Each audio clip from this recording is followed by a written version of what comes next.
Brasil. Perguntar.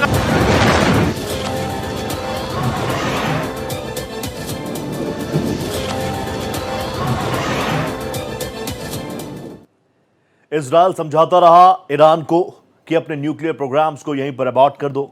Iran नहीं माना। Super power America समझाता रहा अपने न्यूक्लियर प्रोग्राम्स को यहीं पर अबॉर्ट कर दो, नहीं माना। और उसके बाद B-2 बॉम्बर्स ने आज तड़के सुबह ईरान में तबाही मचाने का सिलसिला शुरू कर दिया है।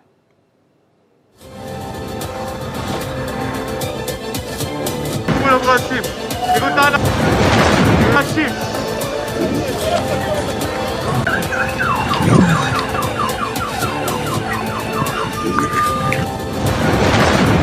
Brasil. Perguntar na China.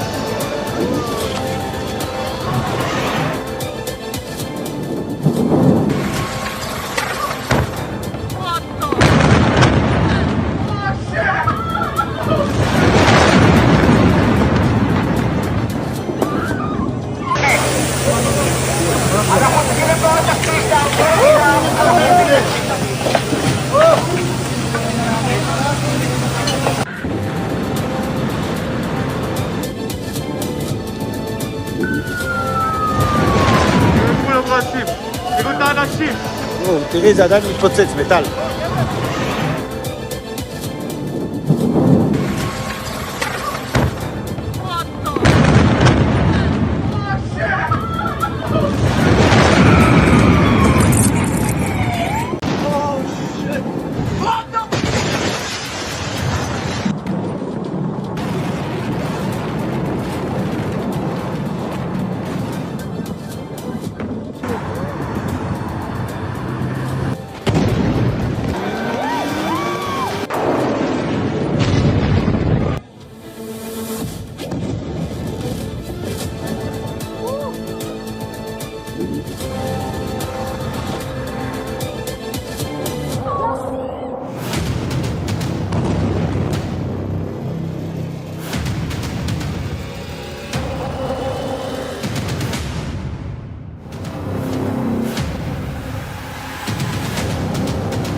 ये टेक्स्ट हमारे सिर्फ शो की थीम नहीं है, ये दुनिया की टेंशन है कि क्या विश्व युद्ध होकर रहेगा। आज की दुनिया लगातार तनाव और टकराव के दौर से गुजर रही है। एक तरफ रूस यूक्रेन टेंशन खत्म होने का नाम नहीं ले रहा, दूसरी ओर इजरायल और ईरान के बीच हालात तेजी से बिगड़ चुके हैं। अब इस लड़ाई में अमेरिका भी डायरेक्टली आ चुका है। आखिर अमेरिका को इस खुली जंग में क्यों उतरना पड़ा? ईरान पर बंकर बस्टर्स बॉम्ब की पूरी खेप क्यों बरसानी पड़ी? और यह माहौल इस वक्त ऐसा है कि दुनिया घेर रही है, दुनिया मान रही है कि क्या वर्ल्ड वॉर होकर रहेगा।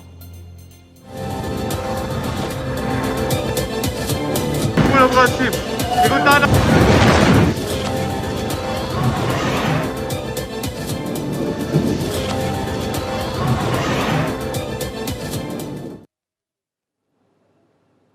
अब इस जंग में जब इजराइल रोज एयर स्ट्राइक कर रहा था तो बड़ा सवाल यह कि ट्रंप की एंट्री क्या जरूरी थी?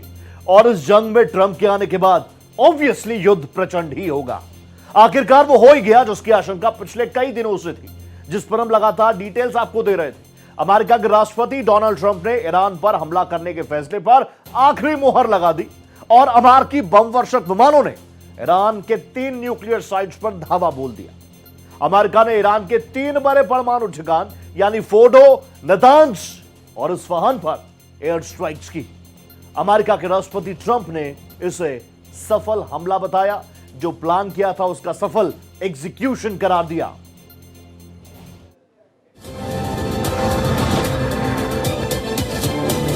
Brasil. Perguntar.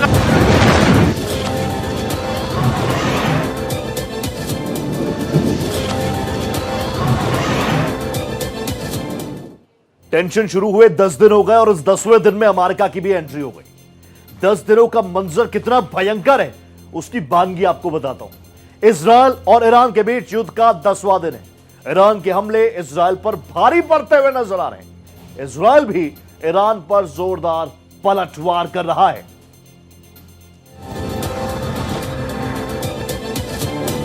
Brasil. Perguntar.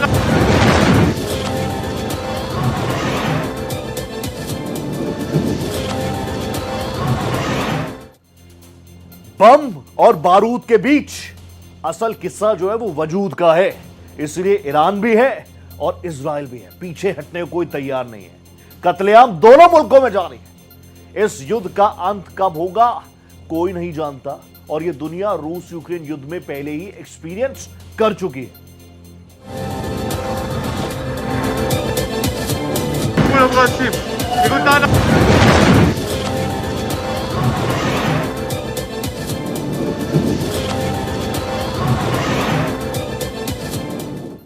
इस वक्त बदले की आग में जल रहा है। एक तरफ तो अमेरिकी एयर स्ट्राइक्स के बाद हर तरफ आगजनी है, लेकिन उससे ज्यादा ज्वालामुखी की आग इस वक्त खामनेई के दिल में लगी हुई है। इसीलिए लगातार ईरान भी अटैक कर रहा है, इजराइल भी अटैक कर रहा है। ईरान भी मिसाइलों से तेल अवीव, राजधानी है तेल अवीव में तबाही के मंजर का ट्रेलर इजराइल को, बेंजामिन नेतन्याहू को दिखा चुका है। Ulrachim, Sigundana.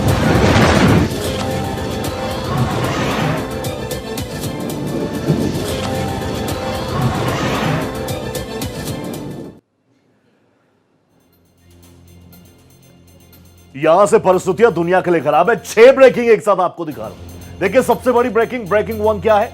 ईरानी परमाणु कार्यक्रम को तबाह किया है। पेंटागन ने प्रेस कॉन्फ्रेंस की है, अमेरिका ने प्रेस कॉन्फ्रेंस की। पेंटागन ने बताया परमाणु खतरों को हमने खत्म कर दिया, यही हमारा टारगेट था, हम एलिमिनेट कर चुके हैं। ब्रेकिंग 2 देखिए, ईरान शांत नहीं हुआ तो और अग्रेशन होगा हमलों में, अमेरिकी एयर स्ट्राइक्स और ज्यादा होंगी, ये डोनाल्ड ट्रंप कह चुके हैं। अगर ईरान अटैक करता है तो उसका कड़ा जवाब देंगे। तीसरी ब्रेकिंग, ईरान के मशहद से दिल्ली पहुंच चुके हैं 311 और भारतीय।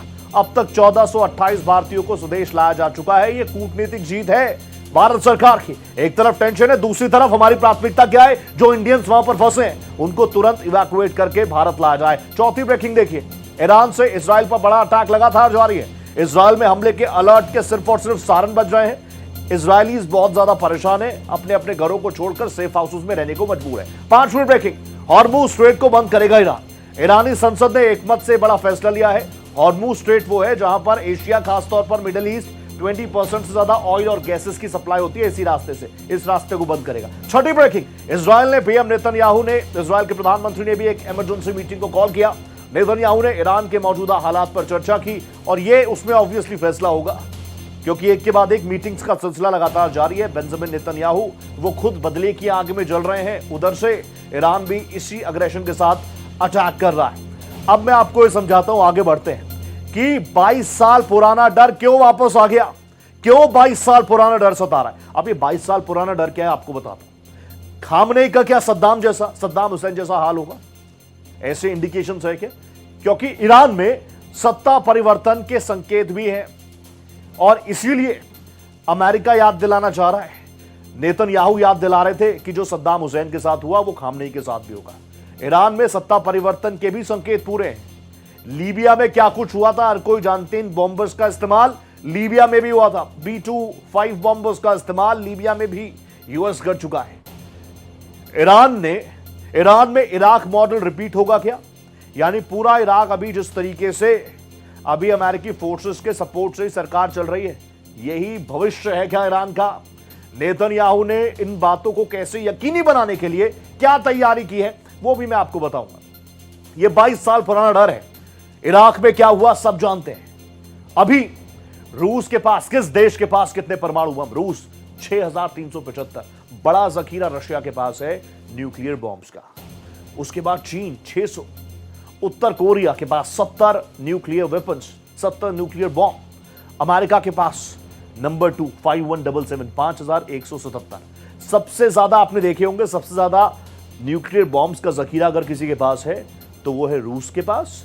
दूसरे नंबर पर यह जखीरा आता है तो यूएस के पास। हालांकि देखिए, फिंगर्स क्रॉस्ड, हर कोई चाहता है, हर डिफेंस एक्सपर्ट इस वक्त ये कह रहा है, या जो जियोपॉलिटिकल को समझ रहा है चीजों को, वो कह रहा है कि प्लीज कम से कम न्यूक्लियर वेपन्स का इस्तेमाल ना हो। अब अरब में अमेरिकी सैन्य अड्डों की सुरक्षा को बढ़ाया गया है। परमाणु ठिकाने बर्बाद होने से ईरान पूरी तरीके से बौखला चुका है। आप देखिए, दशकों की मेहनत थी। अगर अमेरिका कह रहा है कि हमने उसको नेस्तानाबूद कर दिया, कितने दशक पीछे चला गया, कितनी कैपिटल जीरो हो गई। ये बॉम्ब सिर्फ उस परमाणु संयंत्र पर नहीं गिरे, उन पैसों पर, उन कैपिटल, उस इन्वेस्टमेंट पर भी गिरे जो लंबे वक्त से ईरान करता आया है। मिसाइलों से अटैक किए जा रहे हैं। इजराइल के 14 ठिकानों पर अटैक किया गया है। अब तक इजराइल में 85 लोगों के जख्मी होने की भी खबर है और लगातार इजराइल में इस वक्त लोग डरे हैं, सहमे हैं। बेंजामिन नेतन्याहू, क्योंकि अमेरिका का डायरेक्टली इन्वॉल्वमेंट इसमें हो गया, बेंजामिन नेतन्याहू बहुत एक्साइटेड है। बेंजामिन नेतन्याहू कह रहे हैं, थैंक यू ट्रंप, जो काम आपने कर दिया शायद ही कोई और राष्ट्र कर पाता, शायद ही अमेरिका के किसी और प्रेसिडेंट में भी इतना मादा होता। यूके कह रहा है, थैंक यू अमेरिका, बहुत बड़ी टेंशन से आप दुनिया को बचा रहे हैं। आगे बढ़ते हैं और क्या डिटेल्स मेरे पास है आपके साथ साझा करता हूं। देखिए, ईरान पर जो स्ट्राइक्स हुई ना, 3 ठिकानों पर यह एयर स्ट्राइक्स को अंजाम दिया गया B-2 बॉम्बर्स के जरिए। इजराइल ने अपना एयर स्पेस को पूरी तरीके से बंद कर दिया था। ईरान ने इजराइल के 14 शहरों पर मिसाइलें दागी है। अगर खामनेई को कोई नुकसान हुआ तो ईरान चुप नहीं रहेगा। ईरान की ग्राउंड फोर्सेस की तरफ से, ईरान के रक्षा मंत्री की तरफ से खामनेई को लेकर यह बात कही गई। अमेरिका नतीजों का खुद जिम्मेदार होगा। अभी जो अमेरिका ने काम किया है, जो कायराना हरकत को अंजाम दिया है, इसके लिए और कोई नहीं, अमेरिका जिम्मेदार होगा। अब यहां से जो तांडव ईरान करेगा उसकी जिम्मेदारी किसी की होगी तो अमेरिका की होगी। इस बीच भारत का स्टैंड क्या, आज बड़ा अपडेट ये आया। प्राइम मिनिस्टर मोदी ने ईरानी राष्ट्रपति से फोन पर बातचीत की है। दोनों के बीच टेलीफोनिक कन्वर्सेशन चला और ईरान ने कहा कि अपनी संप्रभुता की हम रक्षा करते रहेंगे। भारत ने भी कहा, शांति, समृद्धि और स्टेबिलिटी के लिए आपको डिप्लोमेटिक लेवल्स पर आना होगा, बातचीत करनी होगी और यही सबके लिए बेहतर है। आगे बढ़ते हैं। रात में जो अमेरिकी स्ट्राइक्स हुई उस बारे में क्या डिटेल है आपको बताता हूं। ईरान का प्लान सेट था पहले से ही, अमेरिका उसका अगला टारगेट है, ये तो अब ईरान कह रहा है। लेकिन उससे पहले तड़के सुबह भारतीय समय अनुसार सुबह 4:30 पर एक के बाद एक 180 सेकंड्स के लिए सिर्फ और सिर्फ तांडव मचाया अमेरिकी बॉम्बर्स ने। 3 के 3 न्यूक्लियर साइट से उनको नेस्तनाबूद कर दिया। अब यहां से ईरान क्या कह रहा है, हमारा प्लान भी सेट है, हमारा अगला टारगेट इजराइल तो है ही, इजराइल के साथ साथ विकराल रूप देखेगा अमेरिका। ट्रंप यहां से ट्रंप के लिए लेकर दुनिया में क्या इमेज बन रही है, बड़े क्वेश्चन मार्क के साथ ये चीजें आ रही कि क्या वर्ल्ड वॉर की तरफ ट्रंप धकेल चुके हैं दुनिया को। ट्रंप को क्या इसमें डायरेक्टली इन्वॉल्व होना चाहिए था, क्योंकि पहले दिन से ट्रंप ये कह रहे हैं कि वो ईरान से बात करने में बिल्कुल इंटरेस्टेड नहीं है। अभी आगे और बढ़िए, ईरान वर्सेस इजराइल युद्ध तो लगातार जारी है। ईरान का परमाणु ठिकाना, और इसको किसने टारगेट किया, किसने निशाना बनाया जानते हैं, अमेरिका ने इसको टारगेट किया। युद्ध में अमेरिका की डायरेक्ट इन्वॉल्वमेंट से क्या हम वर्ल्ड वॉर 3 की तरफ आगे बढ़ गए, कदम हम लोगों ने बढ़ा दिए और शायद बहुत आगे बढ़ा दिए, तेज गति के साथ बढ़ा दिए। इसका जवाब थोड़े वक्त में आपको मिल जाएगा।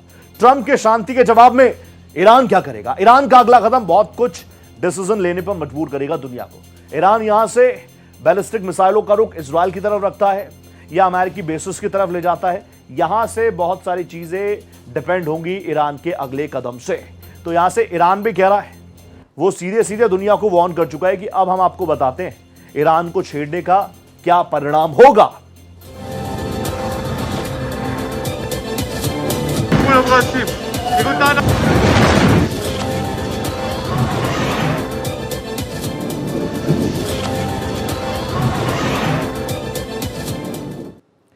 ईरान में काफी ज्यादा तबाही तो है, directly involvement super power America का। G7 के जो तमाम अर्थव्यवस्थाएं हैं, जो G7 ग्रुप है, वो भी कह रहा है कि हम इजराइल के साथ हैं। ईरान को कहीं से कोई मोटा समर्थन नहीं मिल रहा, पक्का मजबूत समर्थन नहीं मिल रहा। खुद मिडल ईस्ट के राष्ट्र उसके साथ नहीं आ रहे। प्रॉब्लम्स क्या है, और सबसे पहले मैं आपको अपडेट बताता हूं अभी तक महायुद्ध में क्या कुछ हुआ है। अपडेट्स आपके सामने रखता हूं। पहला बड़ा अपडेट क्या है कि 3 परमाणु साइट्स पर अमेरिकी एयरफोर्स की एयर स्ट्राइक देखने को मिली। बॉम्बर्स का इस्तेमाल किया गया। कहां पर, फोर्डो, नतान्स और इस्फहान न्यूक्लियर साइट्स पर सीधे अटैक किए गए। अमेरिकी सेना ने ईरान पर सटीक हमला किया, यह दावा किया डोनाल्ड ट्रंप ने। डोनाल्ड ट्रंप ने यहां से वार्न भी किया ईरान को, यहीं रुक जाओ, यहीं थम जाओ, यहीं पर फुल स्टॉप कर लो, वरना आगे जो तबाही होगी उसको शायद तुम अफोर्ड नहीं कर पाओगे। 5वां बड़ा अपडेट क्या है, ईरान को अब शांति के रास्ते पर आ जाना चाहिए। डोनाल्ड ट्रंप जो बॉम्बर्स का इस्तेमाल कर रहे हैं, डोनाल्ड ट्रंप बोल रहे हैं कि अब शांति की राह पर आ जाइए। ईरान पर हमले के लिए अमेरिका को धन्यवाद दे रहे हैं ऋषि सुनक। आप जानते हैं यूके के फॉर्मर प्राइम मिनिस्टर हैं। खामनेई को टारगेट किया तो अंजाम बुरा होगा, ये अरागची कह रहे हैं। अरागची जो है ईरान सरकार में विदेश मंत्री हैं, रक्षा मंत्री। अमेरिका ने अंतर्राष्ट्रीय कानून को तोड़ा है, यह आरोप लगाया है आईएईओ ने। आईएईओ ने यह भी कहा अपने अधिकारों के लिए, अपनी संप्रभुता के लिए, अपने डिफेंस के लिए हम लोग तैयार हैं। सऊदी अरब भी इसमें अब आ गया है। सऊदी अरब यूजुअली जंग से बहुत दूर रहता है, लेकिन सऊदी अरब ने भी माना है कि ईरान की संप्रभुता पर यह बड़ा अटैक है, अमेरिका को नहीं करना चाहिए था। पाकिस्तान ने परमाणु ठिकानों पर हमला गलत करार दिया है। ओमान और इराक ने भी अमेरिकी हमलों की निंदा कर दी है। अभी ईरान क्या कह रहा है, हम रुकेंगे नहीं, झुकेंगे नहीं, पहले से ज्यादा अग्रेसिवली जवाब देंगे, नुकसान अमेरिका को भी होगा, सुपर पावर को भी होगा। ईरान ने इस्राइल पर बैलिस्टिक मिसाइल से एक के बाद एक ताबड़तोड़ अटैक सुबह से जारी रखे। ईरान ने इस्राइल पर 40 मिसाइलें दाग दी हैं। राजधानी तेल अवीव टारगेट पर है, हाइफा टारगेट पर है, यहां पर लगातार एयर सायरन्स बज रहे हैं और मिसाइल ही मिसाइल नजर आ रही है। इजराइल में 7 जगहों पर ताबड़तोड़ स्ट्राइक्स लगातार जारी हैं ईरान की तरफ से। नागरिकों को मजबूरन शेल्टर हाउसेस में जाना है और आईडीएफ की तरफ से भी, इजरायली डिफेंस फोर्सेस की तरफ से भी यह अपील की गई है। ईरान के राष्ट्रपति से प्राइम मिनिस्टर मोदी ने भी फोन पर बात की है। शांति, सुरक्षा, स्थिरता की बहाली बहुत जरूरी है, यह दुनिया के लिए इस वक्त बहुत जरूरी चीज है। प्रधानमंत्री नरेंद्र मोदी ये साफ कर चुके हैं। आज प्रधानमंत्री की लंबी टेलीफोनिक कॉन्वर्सेशन हुई जिसमें उन्होंने इसी बात पर फोकस किया कि युद्ध से कभी भी बेहतरी नहीं हो सकती, आपको डिप्लोमेटिक तरीकों पर आकर ही शांति और संप्रभुता, स्थिरता, इसके लिए बहाली बहुत इंपॉर्टेंट है। तो अभी तक का अपडेट ये है। आगे बढ़ते हैं। युद्ध भीषण हो चला है। 10वें दिन में तो खुद सुपर पावर की एंट्री हो गई है। अमेरिका ने ईरान के 3 एटमी ठिकानों पर बमबाजी की है। ये डिटेल्स दूं इसके बारे में। हमला भारतीय समय अनुसार रविवार सुबह यानी आज सुबह, जब आप और हम सो रहे होंगे, सुबह 4:30 बजे इन एयर स्ट्राइक्स को अंजाम दिया गया। आप जानते हैं B-2 बॉम्बर्स पहले से तैनात थे। बंकर बस्टर बॉम्ब्स की पूरी खेप इन साइट्स पर बरसाई गई। ईरान पर हमले के लिए B-2 बॉम्बर 37 घंटे उड़ा, क्योंकि जिस एयरबेस मिडल ईस्ट में जो बेसिस है ना, उनको सिर्फ सिक्योर कर रहा है अमेरिका, उनको अभी एक्टिव नहीं कर रहा। जिस जगह से B-2 बॉम्बर आया, 37 घंटों की उड़ान भरकर पहुंचा और हवा में कई बार रिफ्यूलिंग भी करवाई गई। इसके लिए भी अमेरिका तैयार है। और फिर जो टारगेट लॉक किए गए थे, यानी वो परमाणु साइट्स, उन जगहों पर भारी बम वर्षा की गई। ईरान के परमाणु ठिकानों पर टॉमहॉक मिसाइलों को दागा गया। जैसा मैं आपको बता रहा हूं, B-2 बॉम्बर से 30,000 पाउंड के 6 GBU-57 बॉम्ब्स को मौके पर डिप्लॉय किया गया, गिराया गया। पहली बार अमेरिका ने GBU-57 का किसी जंग में, किसी युद्ध में इस्तेमाल किया हो। अभी नातांज और इस्फहान न्यूक्लियर साइट्स पर भी बड़े अटैक हुए। यूएस जो है सबमरीन्स के जरिए, पनडुब्बियों के जरिए टॉमहॉक मिसाइलें दागता हुआ नजर आया और 400 मील दूर अमेरिकी पनडुब्बियों से इन मिसाइल्स को, टॉमहॉक्स को लॉन्च किया गया था। तो आप देखिए, अलग अलग जगहों से तैयारियां बहुत ज्यादा थी। मिडल ईस्ट में जो बेसिस है ना अमेरिका के, उनको सिर्फ सिक्योर किया, एक्टिव नहीं किया। एक्टिव दूसरे बेसिस हैं जो दूसरी जगहों पर एक्टिव हैं, और वहीं से उड़ान भरकर B-2 बॉम्बर 37 घंटे की उड़ान भरकर मौके पर पहुंचा। अब आगे बढ़ते हैं। मैं आपको यह भी बता दूं कि अमेरिका के डायरेक्टली इन्वॉल्वमेंट के बाद कुछ सवाल सबके जहन में है। क्यों 3 एटमी ठिकानों पर हमला किया गया? कैसे इन हमलों को अंजाम दिया गया? ईरान क्या कर रहा था उस वक्त? ईरान एक्टिव नहीं था क्या? जो दूसरा बड़ा सवाल है वो भी आपके सामने रखता हूं। ईरान के परमाणु ठिकाने तबाह करने के लिए इन्हीं हथियारों का इस्तेमाल क्यों किया गया? इसी बॉम्बर का इस्तेमाल क्यों किया गया? हालांकि आप रोज भारत एक्सप्रेस देखते हैं तो हमने आपको बताया कि क्यों इन हथियारों की जरूरत थी। इसलिए इजराइल कह रहा था प्लीज अमेरिका आइए, डोनाल्ड ट्रंप प्लीज आइए। तीसरा बड़ा सवाल, अमेरिका को ईरान के खिलाफ खुली जंग में क्यों उतरना पड़ा? क्या इसके अलावा और कोई विकल्प डोनाल्ड ट्रंप के सामने नहीं था? क्या और कोई विकल्प इजरायली पीएम नेतन्याहू के सामने नहीं था, इसलिए अमेरिका को डायरेक्टली इन्वॉल्व होना पड़ा? चौथा बड़ा सवाल, अमेरिका की ईरान से दुश्मनी क्या है? यह भी तो समझने वाली बात है। क्या सिर्फ और सिर्फ ये प्रॉब्लम है कि ईरान चाहता है न्यूक्लियर पावर हो जाए? वो तो नॉर्थ कोरिया भी है, वो तो पाकिस्तान भी है, वहां कुछ नहीं। यहां क्या प्रॉब्लम है? इस पर जरूर बात करेंगे। पांचवा सवाल, अमेरिका के शामिल होने के बाद आगे की रणनीति क्या हो सकती है? क्या दूसरे सुपर पावर्स के लिए भी अब यह मैदान खुल चुका है और दुनिया वर्ल्ड वॉर 3 की कगार पर पहुंच चुकी है?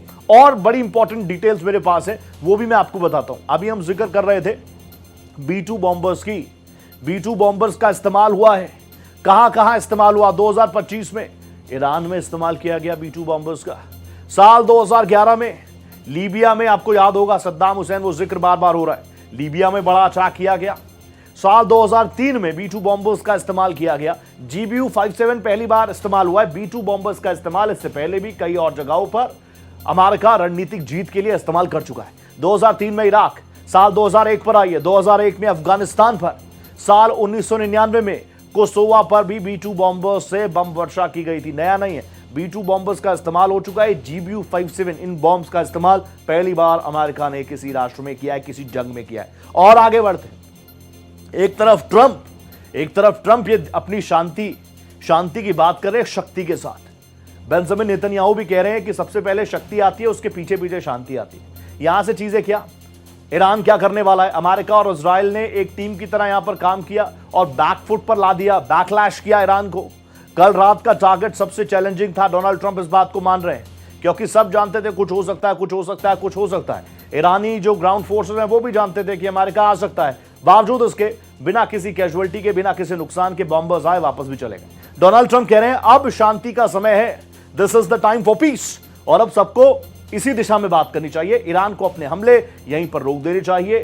ट्रंप ये भी कहते हैं कि अभी कई सारे टारगेट्स हैं जिनको एलिमिनेट करना बाकी है, उनको भी करेंगे। वो ये भी बताते हैं दुनिया को कि वो मजबूर पड़ गए, वो नहीं चाहते थे कि युद्ध हो, वो नहीं चाहते थे कि बॉम्बर्स का इस्तेमाल हो, वो नहीं चाहते थे कि ईरान में उनकी फोर्सेस को उतरना पड़े, लेकिन ईरान माना नहीं। तो फिर दुनिया के लिए उन्होंने अपने बॉम्बर्स को उतारा, GBU-57 को मौके पर लोड किया। और आगे बढ़िए, मैं आपको बताता हूं कि अब ईरान के पास क्या ऑप्शंस हैं और ईरान की अभी बॉडी लैंग्वेज क्या बता रही है। अरागची कह रहे हैं अमेरिका हर वक्त सिर्फ और सिर्फ युद्ध करवाता है, असली विलन अमेरिका है। अरागची ये भी बताते हैं अगर खामनेई को टारगेट करना है, अगर आप खामनेई को टारगेट करने का ख्वाब देख रहे हैं तो इसको भूल जाओ। अगर ऐसा कुछ किया आपने, एक कदम भी उठाया उस दिशा में, अंजाम बहुत बुरा होगा। अरागची ये भी कहते हैं कि डोनाल्ड ट्रंप ने विश्वासघात किया है, पीठ पर छुरा फूंका है।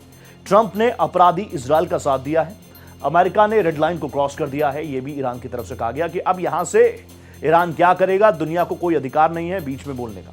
आगे बढ़ता हूं। अमेरिकी हमले के बाद मुस्लिम देशों का स्टेटमेंट भी आया है। क्या कुछ कतर क्या कह रहा है? कतर कह रहा है बातचीत शुरू होनी चाहिए। कतर कह रहा है कि टेबल टॉक्स होनी चाहिए। सऊदी अरब ने ईरान की संप्रभुता पर अमेरिकी अटैक्स को एक बड़ा प्रहार बताया। पाकिस्तान की भी इसमें एंट्री है। पाकिस्तान कह रहा है कि परमाणु साइट्स को नहीं करना चाहिए, परमाणु साइट्स पर अटैक नहीं करने चाहिए, बहुत गलत बात है। ओमान और इराक ने भी रिएक्ट किया। अमेरिकी हमले की कड़े शब्दों में निंदा की है इन दोनों ही राष्ट्रों ने। तो एक एक करके रिएक्शंस का सिलसिला भी सबके सामने आ रहा है। आगे बढ़ता हूं जल्दी से। आगे क्या है? ईरान के राष्ट्रपति से प्रधानमंत्री नरेंद्र मोदी ने फोन पर बात की। मैं आपको बता रहा हूं, टेलीफोनिक कन्वर्सेशन हुआ। क्या स्थिति है, मौजूदा स्थिति क्या है, ईरान क्या सोच रहा है? ईरान में तनाव को लेकर दोनों के बीच ये बड़ी वार्ता हुई, बड़ी चर्चा हुई। भारत कह रहा है तनाव खत्म होना चाहिए और भारत ने यह भी कहा कि कूटनीतिक रास्तों पर आना चाहिए। शांति, सुरक्षा, स्थिरता, ये सबको चाहिए और ये बहुत ज्यादा जरूरी है। प्राइम मिनिस्टर मोदी बार बार कह रहे हैं कि ये जरूरी है। और आज जो टेलीफोनिक कन्वर्सेशन हुआ वो बताता है कि दोनों राष्ट्र चाहते हैं कि चीजें ठीक हो जाए। कम से कम भारत का स्टैंड क्लियर है, शांति होनी चाहिए। और आगे बढ़ते हैं। अब मैं आपको बताता हूं कि ईरान के लिए यहां से क्या कुछ चीजें कूटनीतिक लेवल पर आसान हो रही हैं, क्या उसको दूसरे राष्ट्रों की तरफ से सिंपैथी मिल रही है कि नहीं मिल रही है। और भारत तो साफ कह चुका है शांति होनी चाहिए। अब मैं आपको बताऊं, एनपीटी से बाहर होगा क्या ईरान? परमाणु अप्रसार संधि क्या होती है वो भी मैं आपको बताता हूं। अभी यहां से है कि एनपीटी से बाहर निकल सकता है ईरान।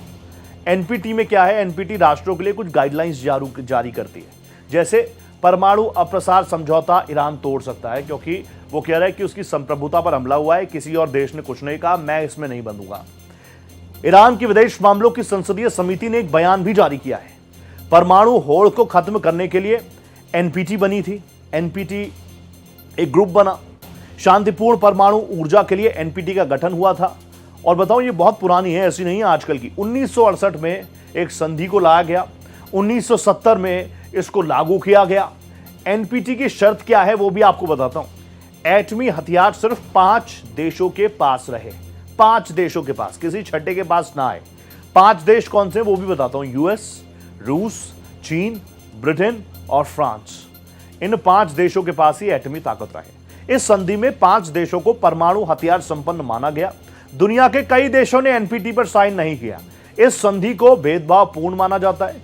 यह कहा जाता है या तो आप पूरी दुनिया से न्यूक्लियर वेपन्स को खत्म कर दीजिए। अगर यूएस, रशिया, यूके, फ्रांस और चीन अगर ये अपने न्यूक्लियर हथियार को 0% कर देते हैं, सब कर देंगे। लेकिन आपने इनके लिए अलग से एक वो बना दिया है, अलग से रूल्स रेगुलेशन बना दिए। अब मैं और आगे बढ़ता हूं। खामनेई को कुछ हुआ तो उत्तराधिकारी कौन? अली रेजा अराफी खामनेई के करीबियों में से शामिल है। नई तकनीक अपनाने के हिमायती है। राजनीति में सक्रिय होने के बावजूद इनका नाम ज्यादा आप सुनेंगे नहीं। और बताऊं आपको कि अगर इन हमलों में खामनेई को कुछ होता है, हालांकि ईरान कह रहा है कि इस दिशा में कोई कदम ना उठाएं। तो कौन होगा? मोस्तफा खामनेई। बड़ी बात यह है कि कहीं पर भी आप ऑफिशियली इनका नाम नहीं देखेंगे। ये ऑब्वियसली ईरान की पॉलिटिक्स में बहुत ज्यादा एक्टिव रहते हैं, लेकिन इनके चेहरे को आप बहुत प्रोमिनेंट नहीं देखेंगे। टीवी स्क्रीन हो, मैसेजेस हो, चाहे सुपर पावर को धमकाना हो, वार्निंग हो, कहीं पर आप इनको नहीं देखोगे। राजनीति में सक्रिय हैं, बावजूद इसके इनका नाम बहुत ज्यादा एक्टिव नहीं रहता। बहुत ज्यादा वीडियोस आप इनकी नहीं देखेंगे। तो इसीलिए ये नाम काफी इंपॉर्टेंट है, ये नाम काफी महत्वपूर्ण है, और आप देखेंगे तो पिछले कुछ वक्त में काफी ज्यादा वायरल भी हो रहा है।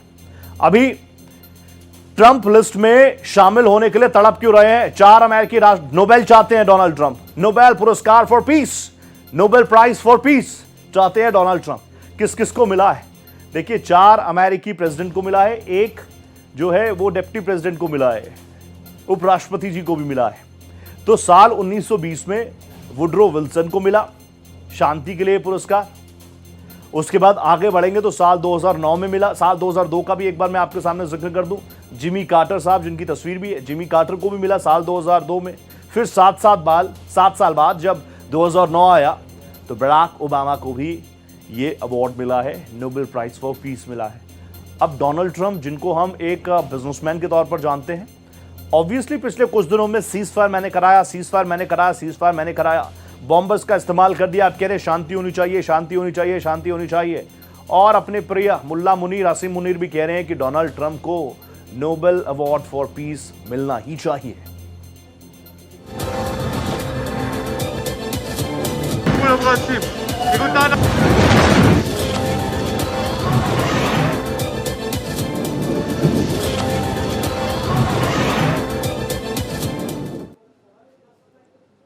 तो अमेरिका ने अटैक कर दिया, आज रात की वार्निंग दे दी ईरान ने। नजर रहेगी ईरान यहां से क्या कुछ कदम अपनाता है, क्योंकि वर्ल्ड वॉर की तरफ जो कदम उठे हैं उनमें कितनी गति आएगी, ये ईरान के हालिया में जो कदम सामने आएंगे उसके बाद बिल्कुल क्रिस्टल क्लियर हो जाएगा। नजर हमारी भी बनी हुई है। फिलहाल बुलेटिन में इतना ही, दीजिए इजाजत, नमस्कार।